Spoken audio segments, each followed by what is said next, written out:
Hello বন্ধুরা, দেখতে পাচ্ছ আজকে বাঁধাকপির খেতে চলে এসেছি। তো এই যে বাঁধাকপি ছোট ছোট হয়ে আছে এখনো, কবে পাতাগুলো বাঁধতে শুরু করেছে।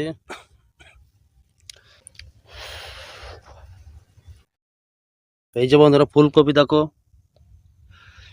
ছোট ছোট কেবলই গুটি গুটি বাঁধছে ফুল। এই যে এটা ঢেকে দিয়েছে, চুরিমুড়ি করে নেবে তাই।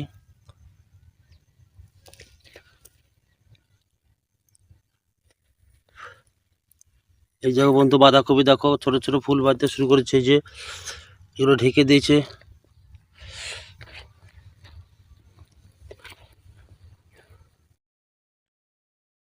যে এটা অনেক মোটা হয়েছে। এই যে